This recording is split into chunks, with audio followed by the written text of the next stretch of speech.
Something just shifted in the way the Philadelphia Eagles might approach this upcoming draft, and if you've been locked in on everything surrounding this team, you can feel that this isn't just random speculation. It's a real change in mindset that could impact how this roster is built moving forward. For weeks, the expectation felt pretty clear. The Eagles, as they've done so many times before, would prioritize the offensive line in the first round. It made sense on paper. This is an organization that has always stayed ahead of the curve, making sure they reinforce the trenches before it becomes a problem. You've seen it over the years with how they handled transitions at key positions, always preparing for the future before the present becomes an issue. And yes, that logic still applies today. There are real questions about long-term stability on the offensive line, especially with veterans getting closer to that year-to-year phase of their careers. But here's where things get interesting. The value at pick number 23 might not line up the way people initially expected, because now there's a growing belief that the Eagles don't have to force an offensive lineman in the first round. Instead, there's another position quietly entering the conversation: safety. And not just any safety. Two specific prospects are starting to stand out as legitimate options if the board falls the right way. One of them is Dylan Thiemann out of Oregon. When you break down his profile, you start to understand why this idea is gaining traction.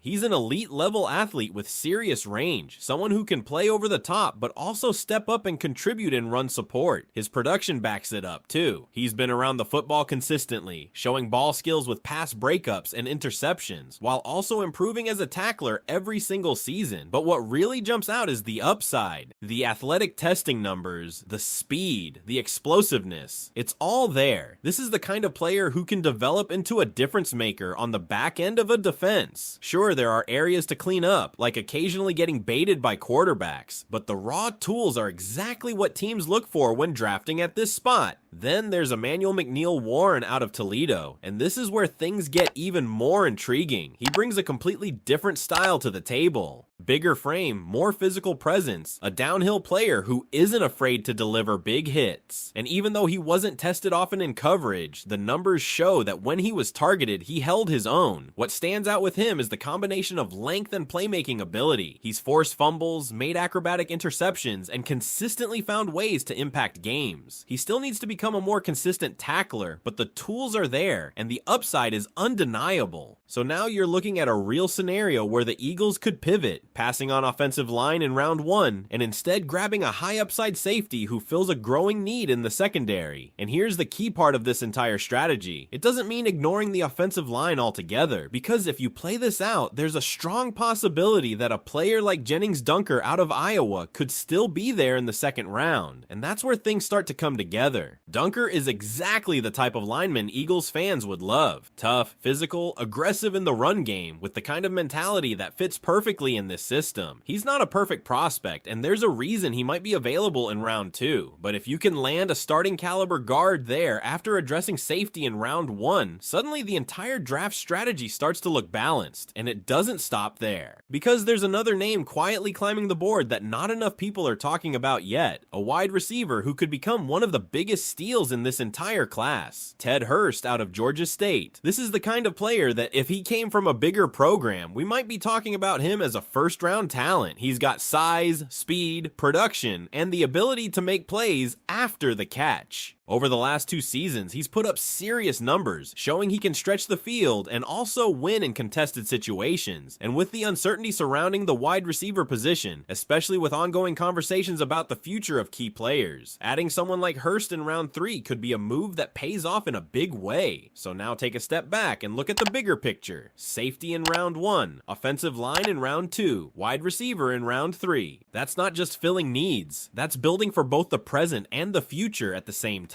And the most interesting part of all of this is how quickly the narrative has shifted. What once felt like a lock, going offensive line early, is now being seriously challenged by the depth and value at other positions. So let me ask you this, if the board falls the way we're talking about here, would you be comfortable with the Eagles passing on the offensive line in the first round and going all in on a safety instead? Because if you really think about it, this approach isn't just about changing one pick, it's about reshaping the entire identity of this draft draft class for the Philadelphia Eagles. If they do go safety in the first round, whether it's Dylan Thiemann with his elite range and athletic upside, or Emmanuel McNeil-Warren bringing that physical downhill presence, you're immediately injecting youth and playmaking ability into a secondary that quietly needs it. And that matters more than ever in today's NFL, where defenses are constantly tested by explosive passing attacks. Now pair that with what could happen in round 2. If Jennings Dunker is still on the board and the Eagles land him, you're talking about a player who fits exactly what this organization values in the trenches. He's tough, he's aggressive, and he plays with an edge, especially in the run game. Slide him inside at guard, and suddenly you're reinforcing the interior offensive line without having to reach for a prospect in round 1. That's how good teams stay flexible. That's how they avoid forcing picks and instead let the board come to them. And here's where the strategy really starts to feel complete. By the time you get to round 3, adding a player like Ted Hurst gives you something different offensively. He's not just depth, he's a legitimate playmaker with big playability. The production speaks for itself, but it's the traits that stand out even more. Size, speed, the ability to create after the catch. Those are things you can't teach. And let's be real for a second. There's a scenario here, depending on how things unfold with the current roster, where a player like Hurst isn't just a developmental piece. He's someone who could be called upon earlier than expected. That's what makes this pick so intriguing. You're not just drafting for depth, you're potentially drafting for impact. So now stack it all together. Round 1, a safety who upgrades your defense and gives you long-term stability on the back end. Round 2, a physical offensive lineman who can step in and contribute while also preparing you for the future in the trenches. Round 3, a wide receiver with serious upside who could outperform his draft position and become a key piece of your offense. That's a blueprint. That's how you walk away from a draft feeling like you addressed multiple needs without sacrificing value. And more importantly, it fits exactly how this front office likes to operate. They don't chase needs. They anticipate them. They don't wait for problems to show up. They get ahead of them. And this entire strategy feels like a continuation of that philosophy. But of course, everything depends on how the board actually falls. Because all it takes is one unexpected pick, one team reaching, one prospect sliding, and suddenly the entire plan shifts. That's the reality of draft night. It's unpredictable, it's chaotic, and it's exactly why these kinds of discussions matter leading up to it. The Eagles are in a position where they don't have to be desperate. They can be patient, they can be strategic, and if they execute this the right way, they could come out of this draft not just with solid contributors, but with difference makers at multiple positions. Now I want to hear from you. Do you think this 3-round scenario would be a win for the Eagles? Or would you still prefer they stick to the original plan and prioritize the offensive line in round 1? And if you had to choose, which of these players are you most excited about? And the more you replay this scenario in your head, the more you realize this isn't just about preference. It's about trust in the front office to read the board better than everyone else. Because let's not forget, this is exactly where smart teams separate themselves. Anyone can draft based on need, anyone can follow a predictable path, but the teams that stay competitive year after year are the ones that adapt in real time, the ones that recognize where the value truly is instead of forcing a decision that doesn't match the moment. If the Eagles walk into this draft with the flexibility to pivot like this, it means they've done their homework. It means they believe the gap between a first-round offensive lineman and someone like Jennings Dunker in the second round isn't big enough to justify passing on a high-impact defensive player early. And if that's the case, then going safety first isn't a gamble. It's calculated. At the same time, this entire plan hinges on patience. You're betting that your guy on the offensive line will still be there in round 2. You're betting that a player like Ted Hurst doesn't get scooped up earlier by a team that sees the same upside. That's the risk. That's the tension, and that's what's going to make this draft so fascinating to watch from start to finish. Because if it works, you're looking at a class that could define the next phase of this team, a new leader in the secondary, a cornerstone piece in the trenches, and a potential breakout weapon on offense. That's how fast things can change. But here's the part that can't be ignored. This entire strategy also sends a message about how the Eagles view their current roster. If they feel comfortable waiting until round 2 to address the offensive line, that tells you they still believe in the pieces they have right now. It tells you they're not panicking, they're not rushing to replace anyone immediately, and they trust their development pipeline more than people might think from the outside. At the same time, prioritizing a safety early would signal something else entirely, that the back end of the defense is an area they want to upgrade upgrade now, not later. It's an acknowledgement that in today's NFL, if you can't cover and create turnovers, you're going to struggle against the elite offenses you'll face deep into the season. And when you look at the profiles of Dylan Thiemann and Emmanuel McNeil-Warren, both bring that element in different ways. One gives you range and explosiveness. The other gives you size and physicality. Either way, you're adding a player who can change how your defense operates on a snap-to-snap basis. Now imagine how that impacts the rest of the unit. A more reliable safety presence allows your corners to play with more confidence. It gives your defensive coordinator more flexibility. It creates more opportunities to disguise coverages, to be aggressive, to force quarterbacks into mistakes. That ripple effect is real, and it's something that doesn't always show up in basic stat lines, but absolutely shows up on film. Then you circle back to the offensive side. If Jennings Dunker steps in and develops the way many expect, you're maintaining that identity up front, physical, disciplined, and tough to beat. That's been the foundation of this team for years, and keeping that intact without reaching in round one is exactly the kind of move that keeps your roster balanced. And with Ted Hurst, you're adding an element of unpredictability. He's the type of player defenses might overlook early, but once he gets opportunities, he has the tools to make them pay. Big plays, yards after the catch, contested grabs. Those are drive-changing abilities. And if he hits, even beyond expectations, you're suddenly looking at one of the steals of the draft. So now, everything ties together. Defense gets faster and more dynamic. The offensive line stays strong and continues to be reinforced. And the receiving core gains a potential playmaker who could grow into a much bigger role than people anticipate right now. That's not just a good draft. That's a draft that could quietly reshape the trajectory of this team over the next few seasons. And that's why this conversation matters so much right now before anything is set in stone, because once the draft starts, there's no going back. Every decision stacks on top of the next, and the direction you choose in round one can influence everything that follows. So as we get closer and closer to draft night, keep this in mind. The Eagles might not do what everyone expects. They might not follow the obvious path, and if they don't, it could be because they see an opportunity that others are missing. Now I want you to really think about this, and let me know if the Eagles walk away from this draft with a safety like Thiemann or McNeil-Warren, an